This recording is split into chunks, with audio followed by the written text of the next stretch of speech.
Vamos lá. Me fala um pouco sobre a ansiedade. Você teve várias crises de ansiedade, Várias. Quantas crises? 4. Qual foram os pilares dessas crises que você teve? Os pilares foi assim, a primeira, né, no caso, quando eu tive, eu vou resumir por causa do horário, tá? A primeira e a segunda foi questão de desajuste de propósito, desajuste no sentido até mesmo profissional, porque eu estava estudando na época, né, o direito na faculdade, acabei largando no 6º mês a faculdade, devido a essa instabilidade, você não sabe o que você quer fazer. Então, eu era muito uma pessoa, eu era inconstante. Hoje eu queria café, amanhã eu queria açúcar e não gostava mais de café. Eu mudava muito. Bipolar? Pode ser, viu? Meio que bipolar, não Jesus sei. me curou de bipolaridade, de verdade. Eu era muito inconstante, bipolar, com certeza. E aí o Senhor realmente me curou, porque era terrível, assim.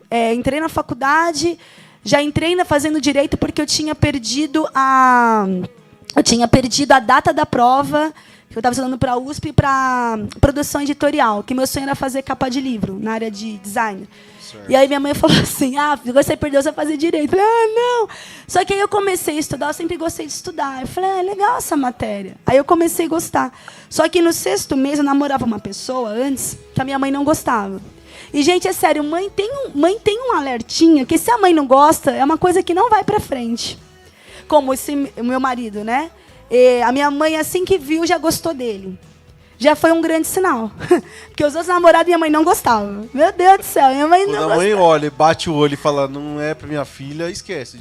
Esquece. Larga de mão, vai embora. Agora, quando a mãe olha e fala, não, isso aí é pra minha filha... E você vê como palavra de mãe, ela realmente assim, é uma sentença na nossa vida. A minha mãe falou assim, filha, você vai casar desse jeito. Você vai casar com um homem alto, descendente italiano, com olhos claros. Eu falei, meu Deus. E meu marido é alto, descendente italiano. Rapaz. Eu falei, meu Deus do céu. Minha mãe já profetizou. Isso aí. Minha mãe é profeta. E um beijo, amor, eu te amo. Inclusive, foi o meu marido, eu faço questão de falar disso, que me ajudou muito, né? Na verdade, foi o meu marido, minha mãe, minha sogra, meus amigos, assim, muito pertos. A Silvia, muitas pessoas orando por mim para me ajudar a sair da 3ª e da 4ª crise. Porque, assim, eu tive crises na adolescência, na verdade foram muito mais que 4. Eu tive crises na adolescência de depressão e ansiedade. Depois que eu casei, eu tive 4 crises, né? A penúltima e a última foi das piores. Por quê? Eu já tinha virado mãe. Então, a crise de ansiedade é uma coisa ruim.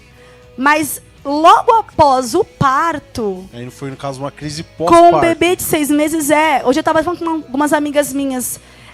Depressão pós-parto, no caso. Então. Ou não? Sabe o que é engraçado? Porque quando eu tive a última crise, eu não estava triste. Então eu não consigo ver como depressão pós-parto. Eu vejo como crise de ansiedade pós-parto. Porque foi assim, Wellington, vou resumir. Eu estava num momento muito frenético da minha vida. Eu estava estudando uma pós-graduação, que Deus me abençoou, eu ganhei. Não paguei um centavo, eu ganhei de presente de uma tia minha, numa faculdade renomada. Foi um grande sonho para mim. E eu tinha um grande problema, na verdade ainda tenho, Deus está me tratando, com perfeccionismo. Eu sempre me cobrei demais. Pois é. Eu tô me segurando para não deixar essa xícara correta aqui. Não. Você não entendeu, não era perfeccionismo com coisas. Era com notas, de trabalho. Eu não aceitava 9. Para mim, o 9, eu era uma péssima aluna. Eu era assim, para mim, só tinha o número 10. Se eu tirava 9, eu me sentia mal. Eu falava, nossa, não dei o meu melhor. Então, o meu perfeccionismo era com relação a mim. Para mim, pode ficar torto o quadro de boa. De boa. Eu não consigo, com nota. Eu fico inquieto. Eita, perfeccionista. Então, assim, aí por causa do perfeccionismo, o que aconteceu? Que foi o que gerou a 4ª crise, né? Um dos gatilhos. Eu estava grávida, né? Com meu bebê grávida, assim, tipo... Depois que meu bebê nasceu, quando eu engravidei, eu estava estudando. Só que eu estava em um ritmo. E, eu vou falar o nome aqui, é FGV. Já vou falar da FGV? FGV? Não. Pensa numa faculdade rígida. É boa, mas é rígida. A FGV. Assim, a tal ponto que depois que eu... Mas ela é muito boa, assim, quem quiser estudar lá eu aconselho. Só não aconselho você estudar grávida, que é difícil. Porque, assim, pelo fato de ser uma faculdade renomada em direitos autorais e tal, mesmo quando eu estava grávida e depois que eu ganhei o bebê, eu não tive um tempo de repouso, de pausa, eu não tive. Eu já voltei, né, assim que eu já ganhei o bebê, eu já retornei para as aulas. E os professores falaram assim, olha, nós temos aqui alguns trabalhos para recompensar a tua ausência. Eu fiquei ausente uma semana, por exemplo. Os trabalhos eram artigos científicos, e eram muitos. Então, enquanto os alunos estavam fazendo, assim, 3 trabalhos, eu estava fazendo 12. Só que eu acabei de ganhar bebê, e era trabalho científico. E era muito puxado, tinha até material em inglês. E o meu inglês não é avançado, o meu inglês é básico. Então eu sofri muito. E assim, da minha cabeça falava assim, puxa, eu não estou pagando nada. Uma pós cara. Estou ganhando de presente da minha tia. Tem que fazer não posso valer, pegar DP. Eu estava assim, não posso pegar DP. Não posso tirar, que a FGV tem que, no máximo, mínimo 7,5, senão você reprova. Então, pelo menos assim... Então, eu fiquei pilhada com aqueles artigos científicos. Estava já porque eu trabalho com marketplace, né? Eu tenho uma loja na Shopee, Mercado Livre. Então, assim, estava já com uma loja na Shopee, estava estudando... Depois eu cobro direitos autorais, mas tá... Fechou. Não, merchan, tá tudo a gente faz o contrato. Já tá parceria no canal.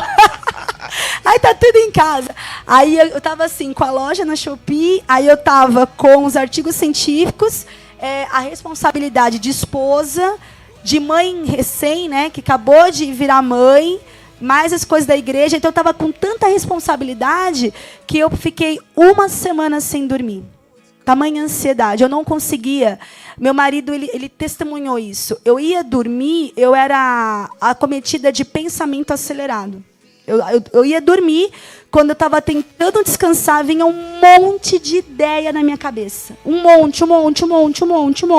E agora eu já vou até caminhar para o encerramento dessa história, que é onde chega no ponto máximo. Aquelas ideias foram sendo geradas, e eu ia para a sala e eu digitava aquelas ideias. Eram ideias tipo de palestra, temas de palestra, conteúdo para livro, anotava. E eu estava percebendo uma certa agilidade nas mãos. Era uma agilidade assim, fora do comum. Eu digitava muito rápido, acabava uma ideia, já vinha outra. E eu falava, gente... E aí eu falei algo para mim mesma. E esse foi o maior gatilho da quarta crise. Porque eu tive uma crise, Wellington, da qual os médicos falam que a pessoa não volta mais. Você surtou, literalmente. Wellington, eu fiquei inconsciente por uma semana. Eu fiquei inconsciente e eu perdi a minha memória. Eu não sabia mais quem era meu sobrinho, o Alisson vinha, quem que é? Perdeu o sentido de tudo. Tudo. Eu confundia fantasia com realidade. Foi terrível. Eu tive depressão, que depois virou depressão, né? Mas primeiro foi a crise. Mas eu fiquei assim, em alguns momentos eu tive depressão, crise de ansiedade, síndrome de pânico, terror noturno e síndrome Burnout. 5 crises de uma tacada só. Como fosse o inferno ter aberto a boca, assim, agora vamos tacar todas as flechas contra ela. 5 crises. Ao ponto que eu fiquei inconsciente, sem memória, e já tinha uma guia para eu ir para uma clínica de recuperação mental. Onde eu fiquei 20 minutos para raciocinar como pegar um macarrão do armário e pôr na panela de pressão. 20 minutos, só para raciocinar. Meu Deus. Eu perdi a capacidade de falar. Eu falava lento, eu não conseguia mais... Consegui falar, não falava. Eu falava... Eu virei retardada mental, ponto. Eu virei retardada mental. Não conseguia falar, não conseguia escrever, não conseguia ler, não conseguia raciocinar. Eu perdi a minha mente. E depois, Deus me mostrou qual foi o gatilho.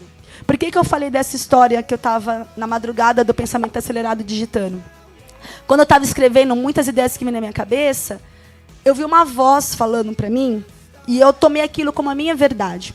Falava assim para mim, olha, nossa, sabe por que você é tão inteligente? Vai escutando, sabe por que você é tão inteligente de ter essas ideias, esses insights, escrever assim? Porque você é advogada. E você é advogada e design gráfico também. Aí eu falava assim, nossa, é verdade, né? Eu acho que eu estou tendo essas ideias, esses insights, por quê? Vamos lá. Aí eu falava desse jeito para mim. Bom, Eu sou designer gráfico, então eu entendo de arte, de criatividade. E também sou advogada, então eu entendo de texto persuasivo. Então, unindo a criatividade com a persuasão, consigo escrever textos dessa maneira tal. E eu comecei a tomar aquela habilidade de escrita como fosse algo meu, porque eu tinha estudado. E o meu coração se encheu de orgulho. Mais propriedade sobre... O meu coração ficou inflamado. Então, eu vou terminar a história, porque Meu é muito Deus. longa.